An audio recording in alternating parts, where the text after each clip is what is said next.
itu. Jadi permainan masih banyak yang lain yang saya gali, saya tuangkan. Kemudian dokter bilang bahwa otak kanan tuh kurang dilatih dibandingkan otak kiri. Sebenarnya berapa jam atau berapa lama yang diperlukan dalam seminggu untuk otak kanan itu bisa berkembang, dan apa saja? Apakah harus les musik atau harus les melukis, memahat, mematung? Ya, dalam buku saya 10 cara merevolusi otak kanan anak, semuanya saya tuangkan di situ, ya. Jadi sebenarnya itu otak kanan adalah pusat dari kegiatan yang melibatkan perasaan. Namun otak kanan juga pusat kreativitas. Jadi kalau otak kanan ini berkembang, otomatis kreativitas akan mudah muncul. Gitu. Termasuk sikap berempati. Berempati itu artinya bersikap berbuat baik. Berbuat baik kepada orang lain itu sebenarnya logika saya adalah berbuat seni. Sama dengan orang berbuat seni. Seni itu sebenarnya mau menyenangkan orang dan menyenangkan diri sendiri, termasuk berempati. Ya. Jadi apa saja boleh, seperti menyanyi, melukis? Iya boleh, menyanyi, melukis, berkebun, kemudian menulis, menggambar. Ya itu ada dalam buku saya dan itu. Itu berapa jam harusnya, Dok? Dalam tidak ada panduan yang pasti, ya, karena memang otak kanan ini perkembangannya juga tidak bisa instan gitu, artinya seperti kita belajar rumus matematika langsung bisa begitu ya. Namun perkembangan kreativitas saya mengamati memang ada, jadi ada atau tidak itu memang ada. Harus mulai umur berapa, Dok? Ya, saya mengikuti beberapa tes di mana anak bisa dipantau ya, supaya kita bisa memantau ini ada hasilnya enggak sih pelatihan ini dan sebagainya. Biasanya mulai usia 5 tahun ke atas. Ya. Itu baru mulai les-les itu atau? Ya sebaiknya ya sebelumnya pun juga ikut-ikutan ya, tapi 5 tahun ini bisa dipantau. Artinya kalau kita tanya dia bisa mendapatkan respon yang sesuai dengan tes-tes neuropsikologi. Oke, dan mungkin terakhir ya sebagai kesimpulan nih dokter, boleh tolong disimpulkan mengenai bagaimana memicu perkembangan atau aktivasi otak anak agar bisa maksimal? Ya, saya pikir saran untuk orang tua ya, pengetahuan harus selalu digali ya, apa perkembangan terbaru, namun jangan sampai terjebak dalam suatu aktivitas yang kurang ilmiah dan sebagainya ya. Otak kiri, otak kanan, dan otak kecil itu semua dalam satu rangkaian. Tidak bisa ini saya kembangkan otak tengah supaya otak kiri dan otak kanan otomatis sekalian berkembang. Itu harap berhati-hati sekali ya. Oke, terima kasih sekali Dokter Arman, dan tentunya pemirsa di rumah pasti senang sekali karena sudah mendapatkan nih ya berbagai pengetahuan baru mengenai memaksimalkan perkembangan otak anak. Oke pemirsa, apabila Anda ada pertanyaan atau saran, Anda dapat email ke oclinic@ochanneltv.com. Sampai jumpa minggu depan hanya di Oclinic. Don't worry, be healthy. Sampai jumpa.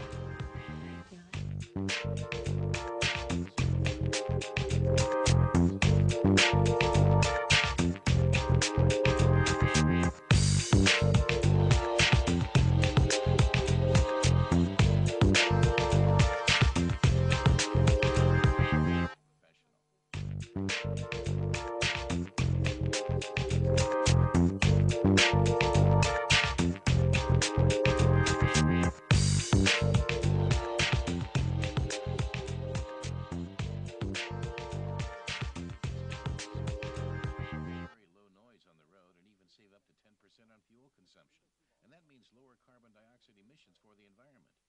At least that's what the manufacturer promises. But what tires give you more for your money? The latest test winners or classic standbys? To find out, we put them on the same model cars in which the chassis are additionally harmonized by computer. And Steffi gets to do her own testing. Normally, buyers can only read the test results, but this time she can ride the tires herself and choose her favorite by first-hand experience.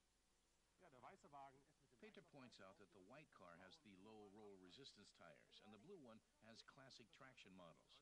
Steffi asks how she'll recognize the difference, to which Peter answers that on the outside, there really are no differences anymore.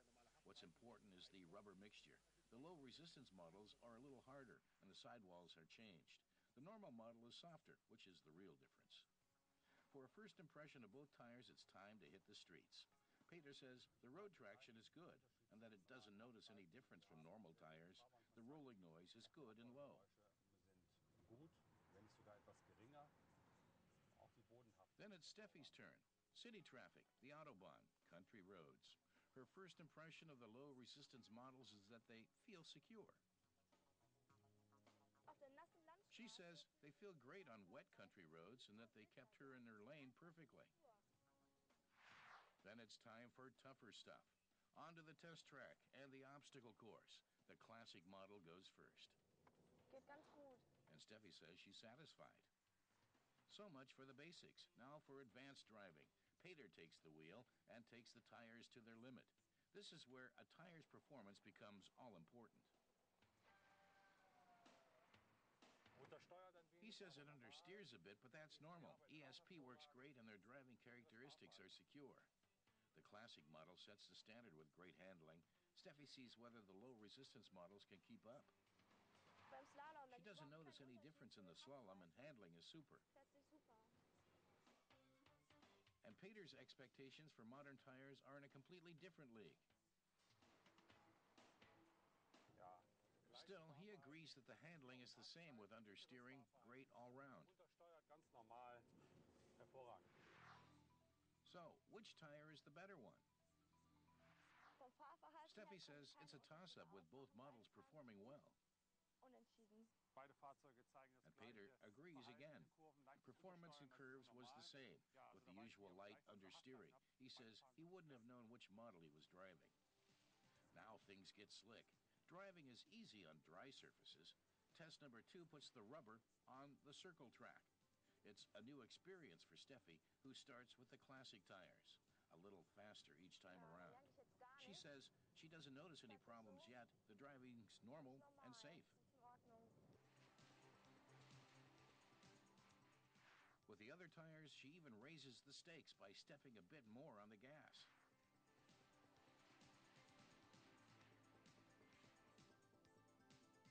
Also nach meinem And still, she says she felt no difference and thought the low-resistance tires were just as stable as the classic ones.